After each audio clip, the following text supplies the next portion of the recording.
Welcome to this Learn with Natick explainer. Today, we're unpacking a fundamental truth about wealth that, honestly, most people get completely backwards. We're often taught to think about money like it's physics, right? Like it's driven by hard rules, unbreakable laws, and strict math. But the reality? Financial success is actually driven by psychology. It is so much more about emotions, nuance, and human behavior. In this explainer, we're going to explore exactly why your financial outcomes are less about what you know and far, far more about how you behave. Chapter 1, The Janitor and the Executive. Okay, let's dive into this. Let's look at two guys whose lives ended in ways that completely defy conventional logic. First, take Ronald Read. He was born in rural Vermont, hitchhiked to high school, fixed cars at a gas station for 25 years, and then swept floors at JCPenney for another 17 years. His main hobby? Chopping firewood. Yet, when he passed away in 2014 at the age of 92, he literally made international headlines.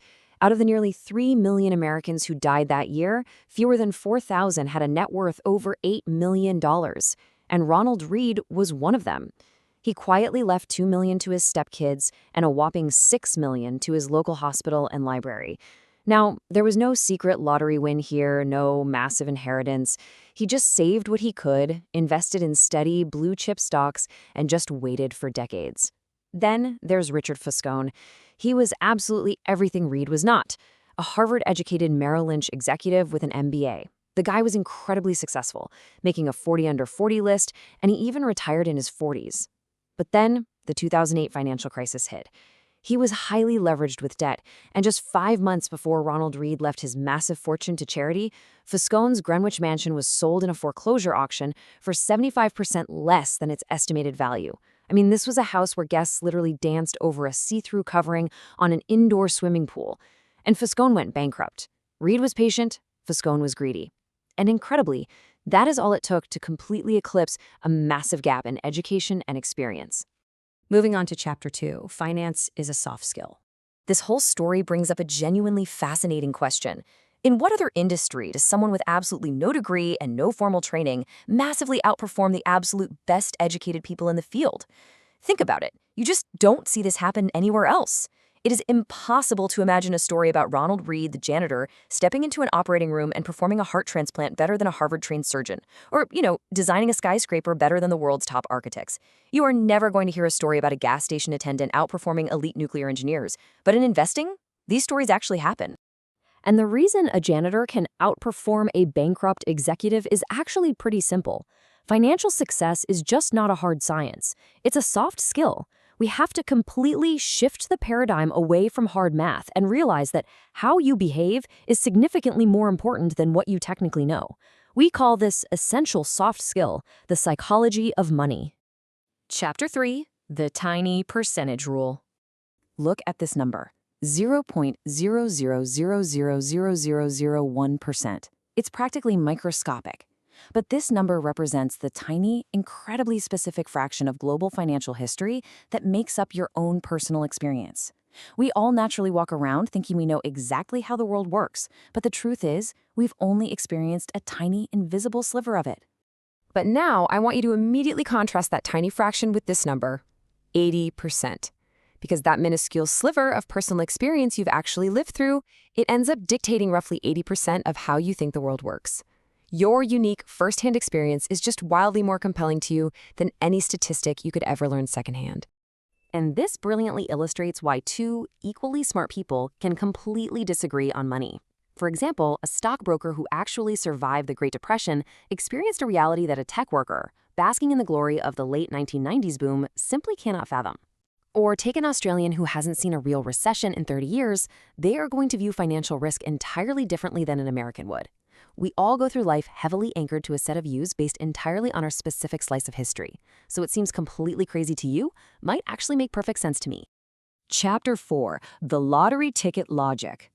Let's actually apply this percentage rule to a financial habit that seems, completely irrational to most of us. It's a stark paradox. Did you know Americans spend more on lottery tickets than movies, video games, music, sporting events, and books combined? And who buys them? Mostly poor people. The lowest income households spend, on average, $412 a year on lotto tickets. But here's the kicker. At the exact same time, 40% of Americans couldn't come up with $400 in an emergency. The very people blowing their safety nets on a 1 in a million chance are the exact same people who don't have $400 in emergency funds. Now, if you look at that on a spreadsheet, it makes absolutely zero sense. No way. But the hidden psychological sense behind this behavior is actually fascinating.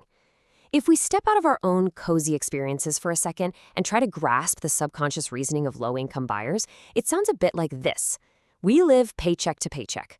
Higher wages seem completely out of reach. We can't afford nice vacations, new cars, or a home in a safe neighborhood. So buying a lottery ticket is literally the only time in our lives we can hold a tangible dream of getting the good stuff that you already have and probably take for granted. We're paying for a dream. Now, listen, you absolutely do not have to agree with this reasoning. Buying lotto tickets when you're broke is for sure a mathematically terrible idea, but you can kind of understand why they do it, right? Which brings us to Chapter 5. No one is actually crazy. This brings us right back to the core thesis. Very, very few people make financial decisions purely by staring at a cold spreadsheet. They make them at the dinner table. They make them in a stressful company meeting. These decisions are scrambled together with personal history, your own unique view of the world, ego, pride, and some pretty weird incentives. Look, we all do crazy stuff with money because in the grand scheme of things, we're all relatively new to this game. But no one is actually crazy. Every single decision checks the boxes they need to check in that specific moment, driven entirely by their unique sliver of life experience. The absolutely crucial point here is that you are not a spreadsheet. You're an emotional human being. Now, academic finance is entirely devoted to finding these mathematically perfect, optimal investment strategies. But out here in the real world, people do not actually want the mathematically optimal strategy. They want the strategy that maximizes how well they sleep at night.